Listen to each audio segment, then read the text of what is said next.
inside defence. What I'm going to go through now is the breakdown of it and what it means and how it works. So let's look at it. Anything we describe as inside means your defensive tool is working towards the centre line. Inside. That's it. So the 360 is an outside defence. It's pushing out from the centre. The inside defences are moving in. The contact tools. I can use my palm. I can use my forearm.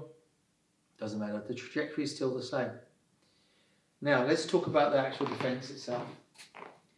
On your sheet it says 1.5 beat, and we'll talk about more of that in a second, but let's look at it primarily what you're doing. If Doriel's punch is aiming towards the target here, he's never going to leave his arm out. And this is just a demonstration, it's not practical. He's going to throw the punch, bam, I've got to take the block away, but notice what I'm doing. See the twist in my body. Now what I've done here is I've made a contact. I need that contact. What I've done is I've gone to the dead side. I need to get to the dead side. So there's two concepts there you need to understand. Number one, in the timeline, you need to check out the timeline video because it'll explain all of that. I haven't had a chance to respond. In semi-passive, my movement is here. Remember the 360 I explained as well? When you're doing the 1.5 or when you're doing the 360, you have to move the target. So your hand defense and body defense tend to work synchronized together. So as the punch is coming through, but there's my defense there. By blocking it away, I'm exposed to that. Now that's the dead side, which means it's going to take a little longer to get to me, but it's going to get to me. I need to control this hand too.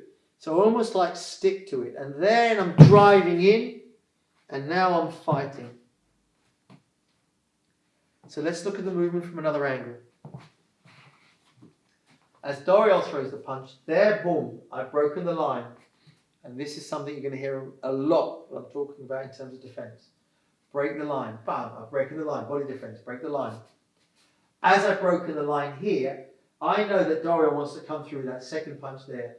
I need to strike him as quick as possible in either escape or finish the fight. Let's look at it from a rear angle. So you've got my back, but watch what I'm doing. Look at my defense there. You see how the punch is coming through now. Then I'm leaning in, driving forward, and then coming in with my defenses. Look at this angle again. Look at my shift. Now my shift isn't to the side. It's actually going in that direction. And all I want to do is I want to drive all my weight into him and apply whatever is exposed. And again, I'm not going to tell you to knee strike. I'm not going to tell you to punch. I'm not going to tell you to palm strike. Because everyone reacts differently. What I'm going to tell you is to react. See what's there and hit it with all the tools that you've got. Another thing is his response will be very different if he's sparring. If he throws that punch sparring here, it's just going to be a slight tap.